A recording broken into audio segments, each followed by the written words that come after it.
Who has 3/4 of the debt? Who has what? Who has 3/4 of the debt? In the U.S. Of the debt? Yes. Yeah. Despite making less money than the opposite gender. I have no clue. It's women. Who's 80% of the Oh. consumer base? Okay, I guess women. Thank you. But okay, There's but a reason what why. I'm saying Hold on. is- You see, I'm not just. This isn't coming from a place of anger or misogyny or me talking. It's facts. Advertisers target women because women are more impressionable and they're easier to control. Women are group thinkers. They're more involved with. They're more involved being social. They're followers. Okay. You look at a fashion trend. You look at a hairstyle. When Rihanna cut her hair back in 2008, every other girl decided to cut their hair. Fashion trends, typically women follow them. So women are easier to sell to and advertise to. And this is why advertisers target women and not necessarily men. They're more likely to make bad decisions on emotion, which can lead to the destruction of the relationship. Yeah. Women are bad decision makers. And did you catch the memo? By 2030, it's expected that a hefty chunk of women will be flying solo. Yep, a whopping 45% of American ladies are predicted to be unmarried. And guess what, guys? It's happening, whether you like it or not. And we all know what choices led to this trend. So brace yourselves for a future filled with independent women. They might not all be hitting the bars for a good time, but they'll definitely be living their lives on their own terms. And you know what? Good for them. Just kidding. Gone are the days of women waiting around for a knight in shining armor. Nowadays, they're out there embracing polyamory and doing their own thing. The whole happily ever after monogamous dream? Yeah, no. There's plenty of women that are 34, right? That are as attractive as you are. And there's plenty of women that are younger than you that are more attractive than you are, especially in Miami. He's only 3% of the population. If he has options, who is he going to go with? I don't care. That's the problem. You don't care.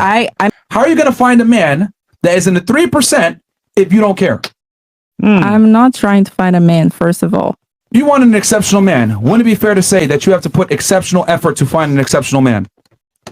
I'm not putting any efforts That's to. the problem. And that right there is the problem. Why is it a problem? Because women think they're entitled to a top 3% man without putting work in, and then they wonder why that guy doesn't show up. Who told you I'm looking for a guy? Oh, you're not? No. So it sounds You'll be like single forever. Yep.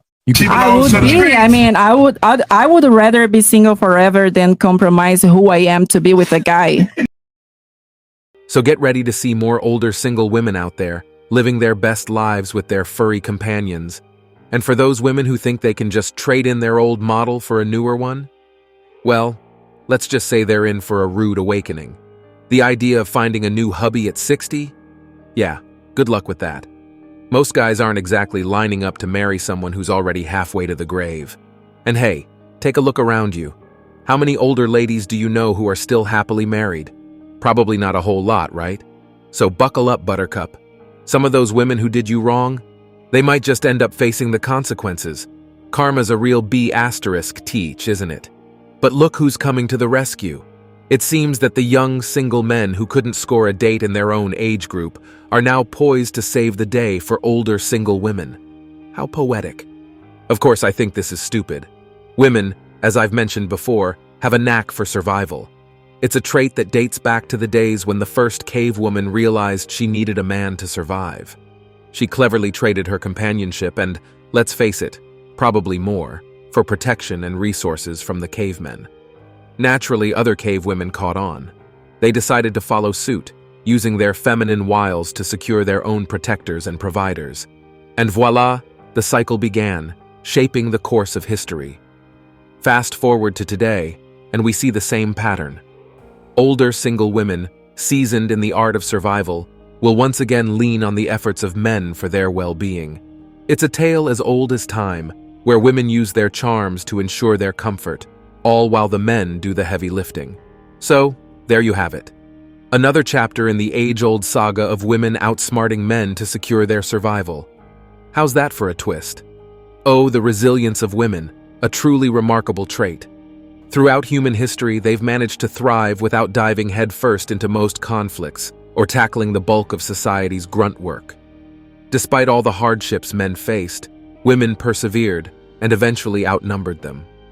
It's a reminder that women, while they may not be able to exist without men, have certainly found ways to thrive alongside them. The truth remains, women are adept at leveraging men for their own survival, capitalizing on our vulnerabilities as their greatest advantage. They've mastered the art of living off men's sacrifices, resources, and protection, a strategy that has served them well and ensured their dominance in the world. But let's face it, men aren't just here to be exploited. To prevent women from solely relying on us for survival, we'd have to stop protecting them, control our urges, and let the government handle their affairs. It's a shift that reflects the changing times, where equality is the new norm.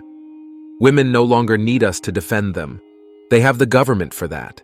They're perfectly capable of providing for themselves, so there's no need for us to be their long-term resource providers.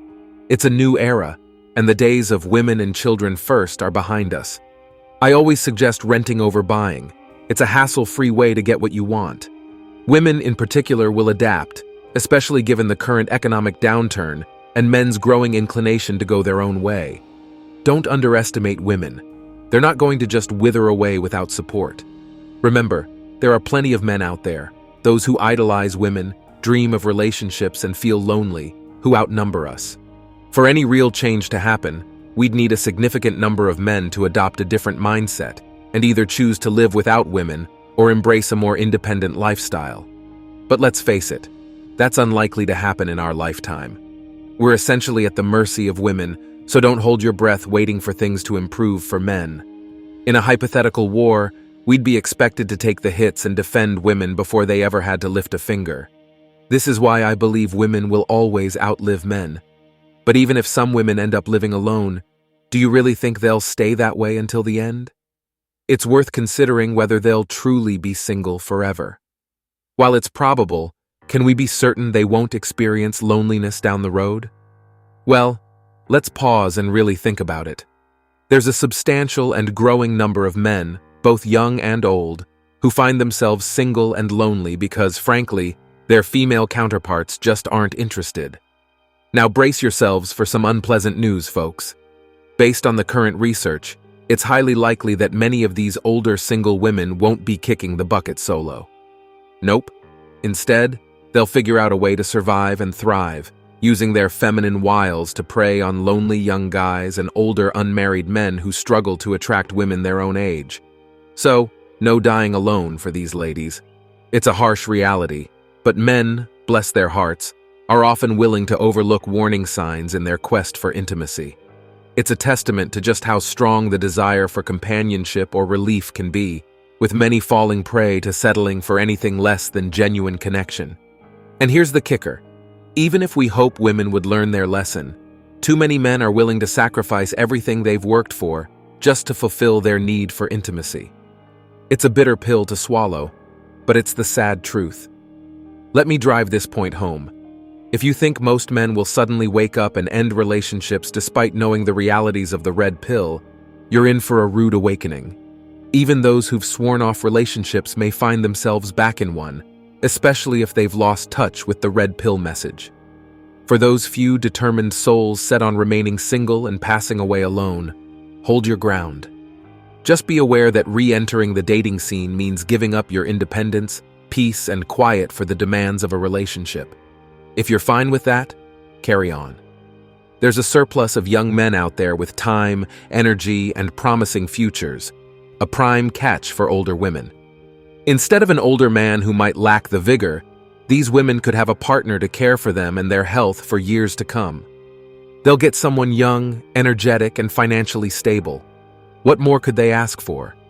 In the future, older women will set their sights on younger men, and many of these young guys might just save these elderly ladies from a lonely end. Unfortunately, it means these women won't pass away alone. It's not a pleasant thought, but if these young men are desperate enough, and considering the number of male virgins, incels, and those seeking relationships, I believe the tide will turn in their favor. Polyamorous setups might see an influx of wealthy older men, while average men who struggle with intimacy turn to younger women to even the playing field. This shift means that many older women clinging to the idea of deserving the best man out there will likely pass away alone, without a doubt. And that's it for today on Sigma Traits. Make sure you hit that like button, smash that subscribe button, And don't forget to ring that notification bell so you can be the first to know when my new video drops. Let us know your thoughts in the comments below. See you all tomorrow.